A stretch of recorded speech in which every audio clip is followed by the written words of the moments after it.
President-elect of the United States of America, Donald Trump. That moment early Wednesday morning, Mike Pence there using that phrase for the first time after a campaign like none we've ever seen before. Thank you so much for joining us for Indianapolis this week in the aftermath of an election night that stunned political observers all across the country. Donald Trump is now the president-elect of the United States, and Indiana Governor Mike Pence now set to become the nation's second in command.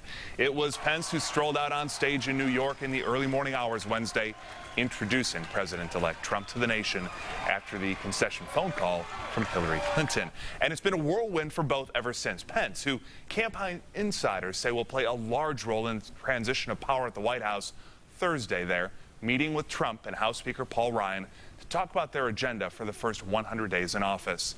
Pence also met with outgoing Vice President Joe Biden there in the White House. Biden's office tweeting this photo of that meeting, saying the two discussed key duties of the vice president. The vice president also offered his full support in order to ensure a smooth and seamless transition of power. And of course, this scene at the Indianapolis International Airport, I was there as the governor walked off Trump Force 2, holding hands there with his wife and mother, thanking hundreds of supporters who had gathered for that welcome home rally. Everything I am, everything I will ever be, I owe to God, my parents, my family, and the good people of the great state of Indiana. And so let me just say to each one of you, I hope you will always know that wherever my duties take me as Vice President of the United States of America, every morning that I wake up, my heart will always be where the moonlight is fair along the Wabash. Donald Trump was just part of a Republican landslide in Indiana. The GOP won every statewide office, often by big margins, and that includes the governor's race as well. Rafael Sanchez is following that for us today. Rafael. Jason, Governor-elect Eric Holcomb is well on his way to picking the people who will make up his inner circle and run the numerous state agencies.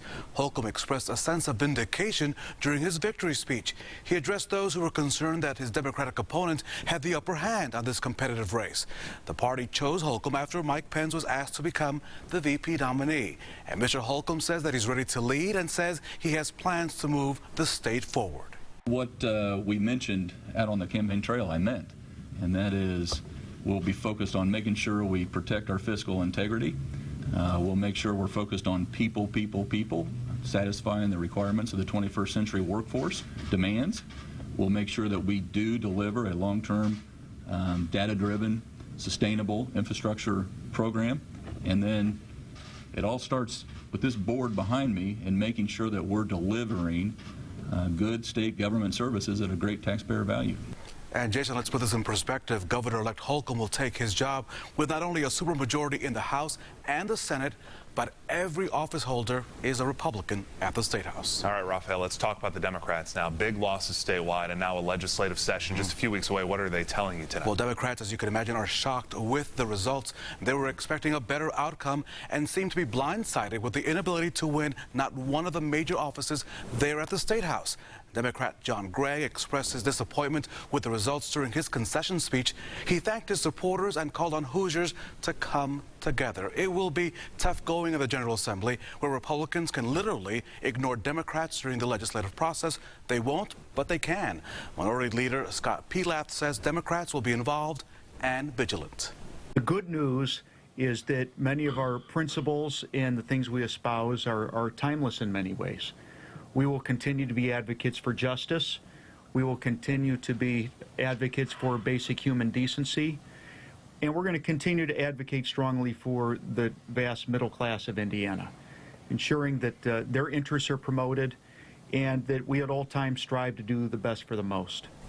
And one thing to keep in mind, as we've seen in the past, a supermajority does not mean that the members of the majority party, Jason, will always agree on the issues. Rafael Sanchez, thank you for that and all your work during the campaign season. Now another huge win for Republicans on Tuesday. Dr. Jennifer McCormick knocking off Glenda Ritz to become the state's new superintendent of public instruction. The most pressing issue, of course, replacing I-STEP. She's with RTV6's Katie Hines. What are the biggest challenges that will come with this job?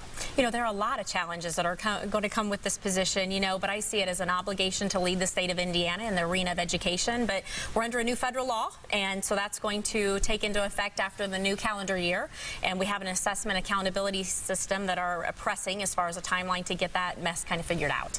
We heard from Democrats during this campaign that they feel that the teaching profession is one that is no longer respected. Do you agree with that? And if so, what needs to be done to bring that respect back to the job? Sure. Why? From the beginning, I said pay matters. You know, we have to have some really difficult conversations about pay, about preserving autonomy in the classroom so we can preserve that instructional time and let teachers do what they do best, which is teach.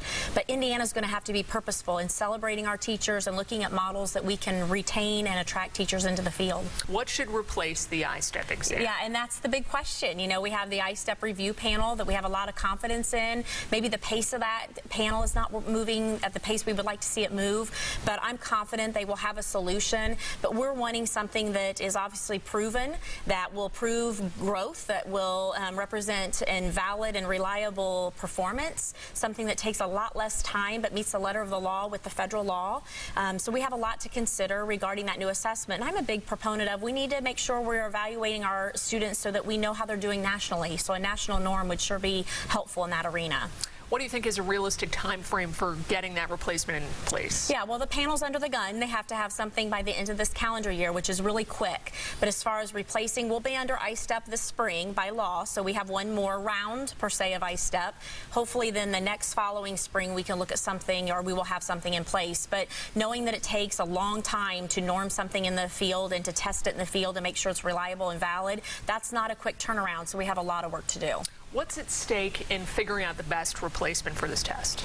There is a lot at stake. You know, obviously, you know, we have teachers that are getting out of the field because of issues with the assessment. We have evaluations that are being tied to it.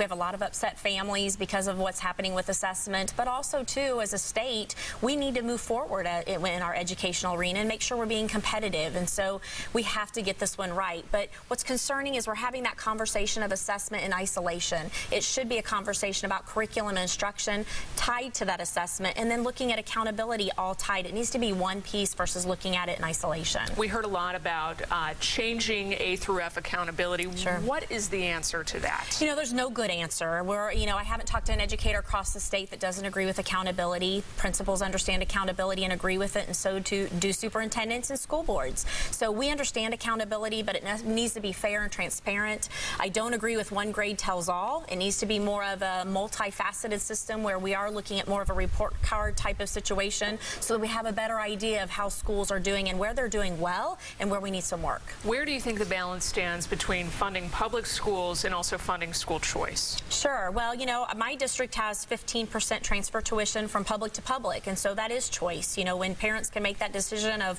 where their child will best fit and what academic situation is best for them, that is important. My concern with some of the decisions being made would be the funding of it. So, you know, anything that takes away from public K-12 dollars, I think we need to really pay attention to our research. Is that program working? And then from the beginning, my charge is to appropriate that separately. So if we're going to continue those programs, appropriate them separately so it's transparent, we're following those dollars, and it's not impacting our K-12 public monies, because we're all strapped, you know, not just about basic foundational money or basic support or our support monies, basic tuition. It's beyond that. It's about, you know, some of us are being hurt by the circuit breaker, and many of us are struggling with our property taxes and those funds that are impacted. So we need to look at the whole picture. But for some of those programs, we need to make sure we're evaluating them fairly and appropriating them appropriately.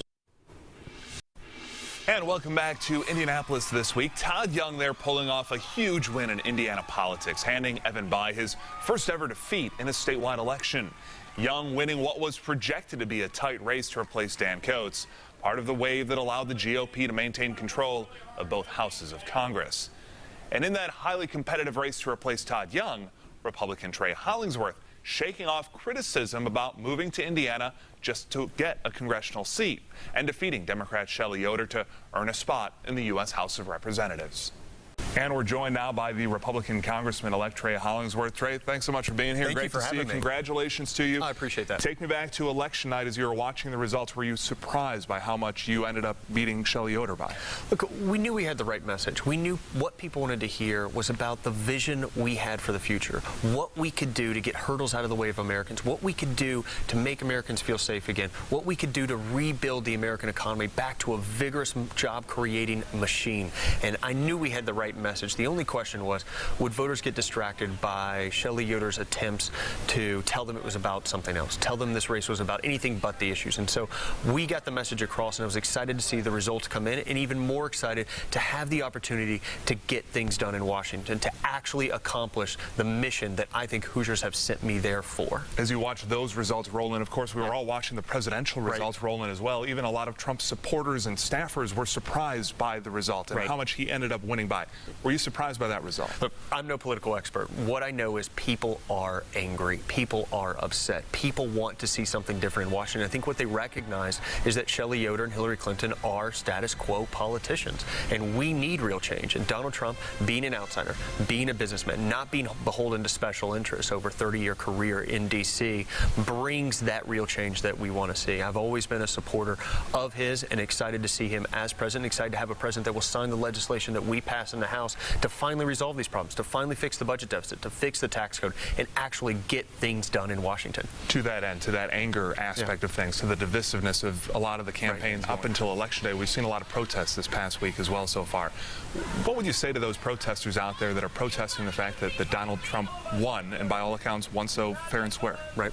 Look, I think the reality is the message that Donald Trump put out there, make America great again. That applies to all Americans, all Hoosiers, equally. We want to see a great America, an America where people feel safe at home, an America where everybody can get a job that not only pays today's bills, but pays enough to where people can save for a better and brighter future. We want to get to that America for all of us, and I'm excited to be a part of that team that does it. So what I would say to them is we intend to create policies that generate better outcomes for Americans. We're committed to getting the best possible America and to be able to invigorate this economy and to be able to leverage the talents and capabilities of a great people all the way across this country to be able to get to the right answers. Take us behind the scenes right now in the next few weeks and months as you prepare to take office there. How are you preparing? What are you doing? What's your homework involved at this point? Well, I think there's a lot of homework because the changes we need are substantial. And what I want to do and what I'm committed to do is get those changes. And so I want to be at the forefront of where the problems are. I want to go where the issues are and lend my business experience, having created jobs, lend my expertise, and hear what Hoosiers have to say about what kind of problems we need to solve. I want to go where it's the most challenging and be able to have the most impact because I want us to get back on track as a country. Approval ratings for Congress across the board over the past several years have been essentially the lowest that they have ever been, and a lot of people feel that void between Republicans and Democrats.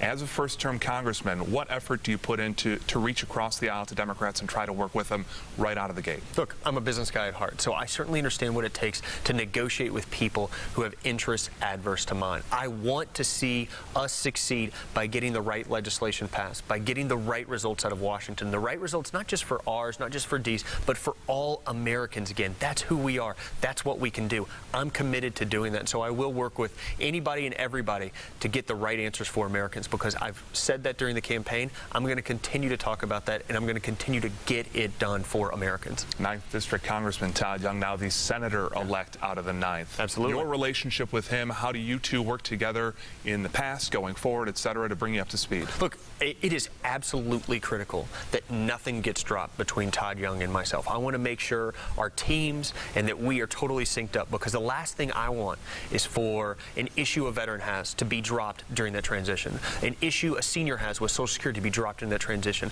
I want this government to be responsive to the needs of the people. I want it to be by the people, for the people. And the way to do that is to make sure that Todd Young's team, my team, Todd Young, and I are committed that nothing falls through the cracks, that we solve every problem that we can for every single Hoosier that brings us a problem. The politics of everything aside, the work aside, as well as you prepare to spend a lot more time in Washington, D.C., something you're looking forward to out there right now?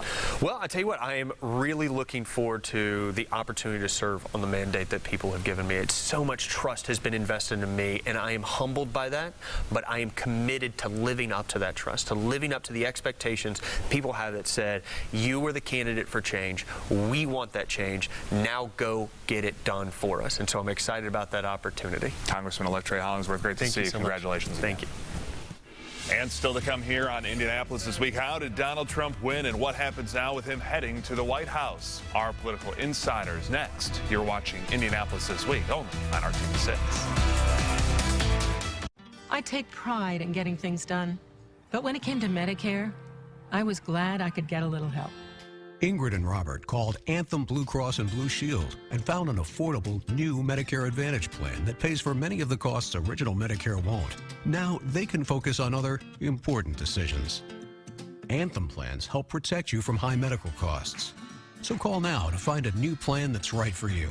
Choose from one of our plans with monthly premiums as low as $0 with no co-pays for annual checkups.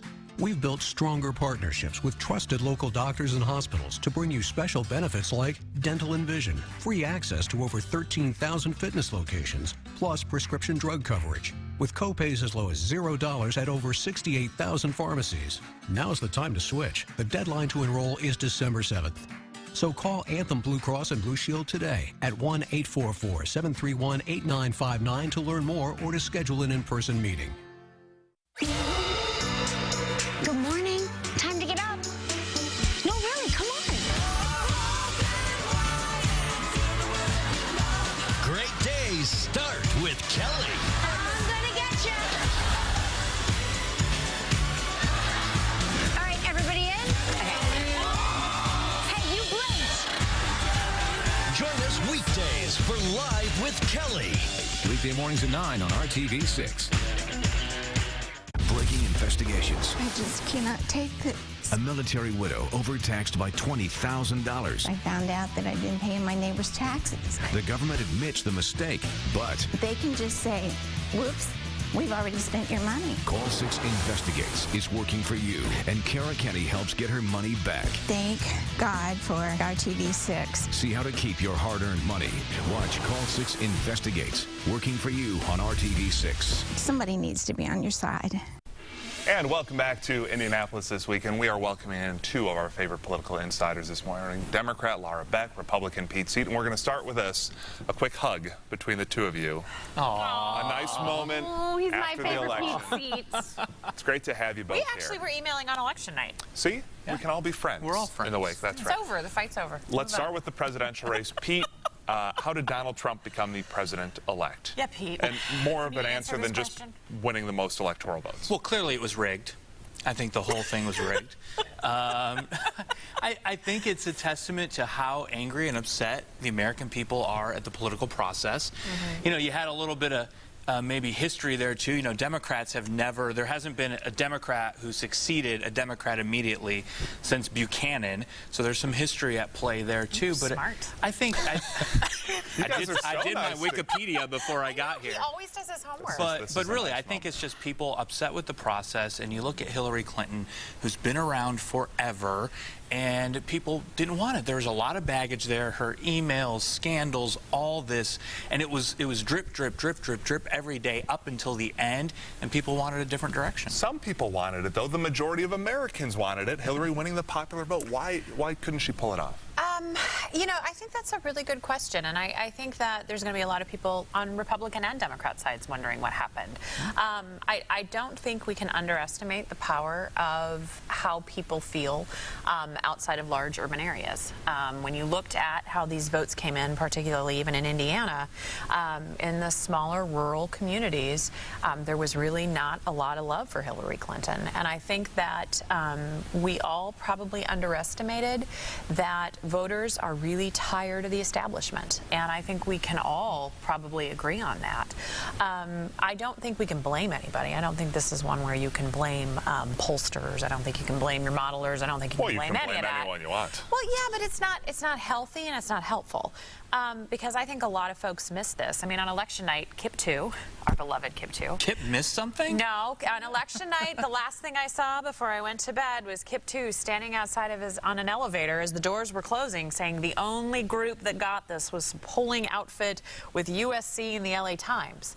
And so I really do think that when the books are written and when the postmortem is done, we're going to understand this country a little bit better than we thought we did. Quickly, did the Democrats change anything going forward here? Is there a reset at all, or was this candidate specific?